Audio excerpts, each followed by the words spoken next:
Hogan Rock was big business. I mean, they killed it. Yeah, and at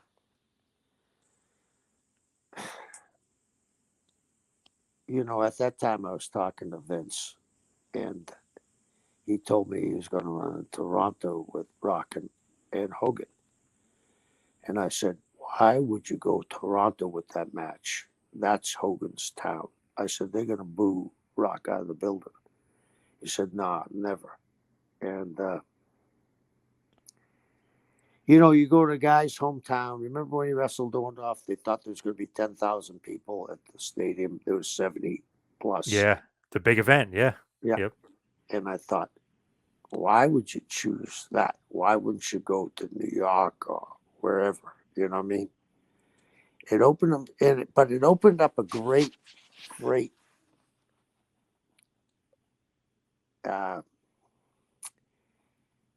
I'm thinking it opened up a great afterthought because remember the next night on Nitro, I remember them booing The Rock, and this is how smart The Rock is.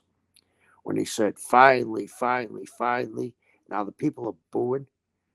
Hulk Hogan has come back to the Hulkamaniacs. Do you remember that? Yep. Building blue. Then they send down the two hottest heels, Nash and Hall. Hogan and Rock back to back. I mean, it was the classic. Whether it's you won't remember this, but Disney used to have a series, Spin and Mighty. It was about a youth camp with two boys. One was a heel, one was a baby face, and they ended up being partners, like it's done so well in the movies. Same thing. People went crazy, and I think this is just my opinion. I think that rub that Rock got from Hogan, and also the rub Hulk got from Rock, elevated both of them, especially The Rock. I think Hogan losing was like the fans were like, "Oh my god, he's finally losing." He hardly ever lost. Like, wow, he lost to him straight up. It almost gave you a little different perspective on Hogan. Like, oh, he is a team player. Yeah, I guess he is. Yeah, in that thing about they're booing The Rock, and unless you've been out there and you're a baby face and they're booing you, you feel like you're naked. But this is The Rock. I mean, there's only a few guys that could pull this off. They're booing you, you're starting to sweat. You're thinking, oh my God, what am I going to do? And then he comes up with that finally, finally, and they're still booing until he says that line. Hulk has come back to the Hulkmaniacs, and instantaneously they went from booing to blowing their fucking skull off, you know? Yep. So it was good for both of them, which is great. And then they had the two hottest heels, another stamp. And I hear, fans talk about technical wrestlers and this guy is better than the other guy. And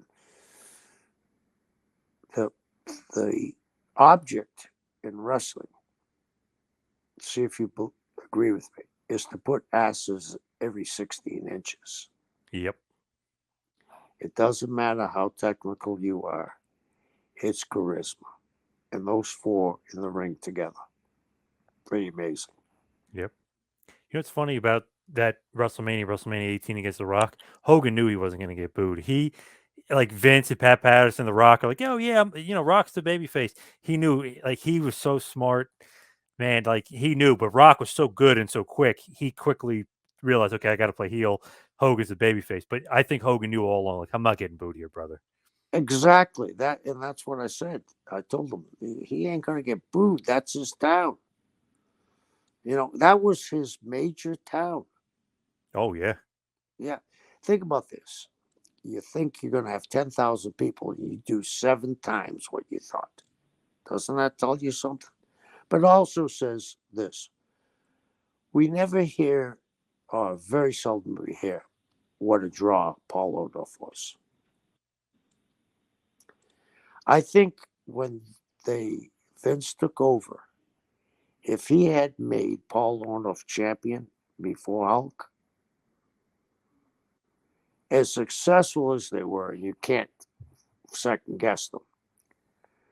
But if Paul was the champion and did the champion heel shit to get out of matches with Hogan, and then finally they went into a cage after 3 or 4 series of matches, and Hulk won,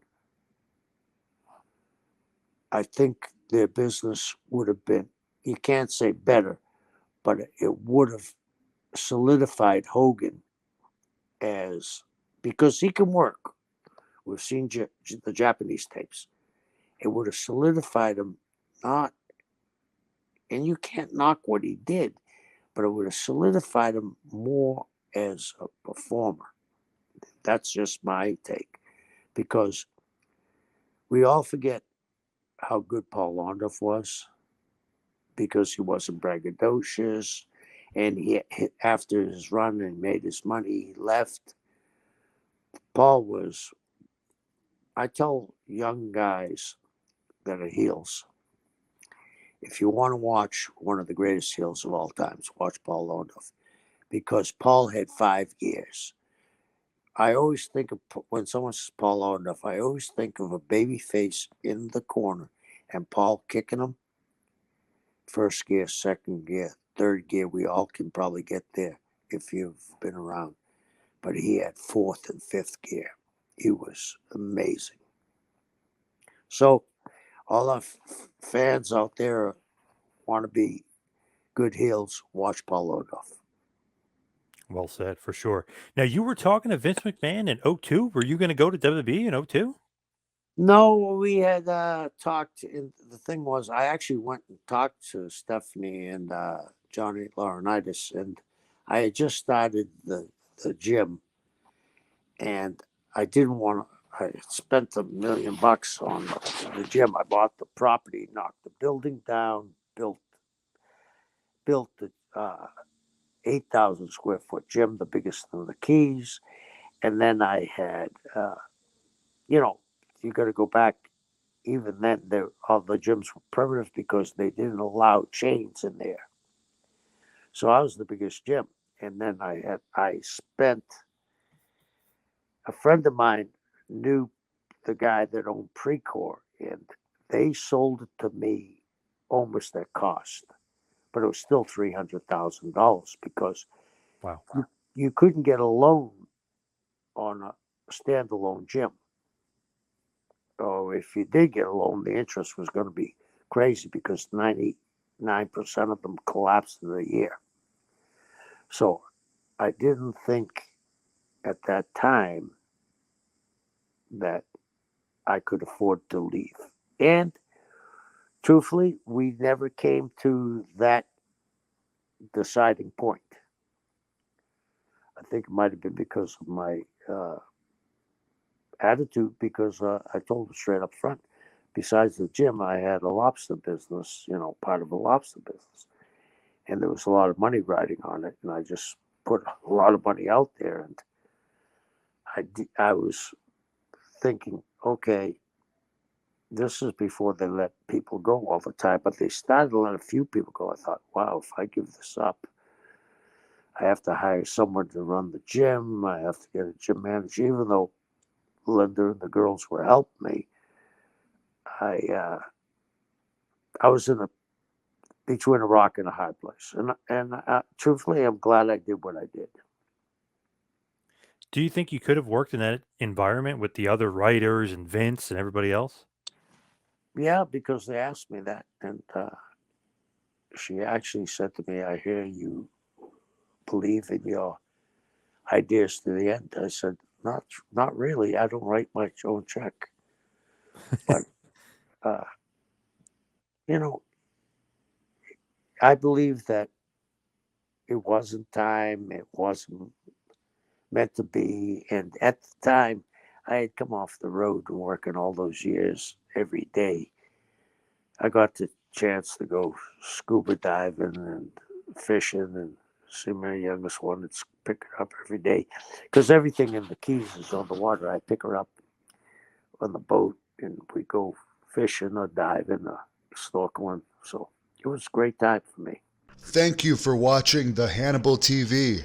Please help me out by clicking the subscribe, like, and get notifications buttons on this video so you don't miss any of my upcoming news clips, shoot interviews, or match footage. We are on Instagram, Facebook, and Twitter at the Hannibal TV if you want to follow us on those platforms for instant updates.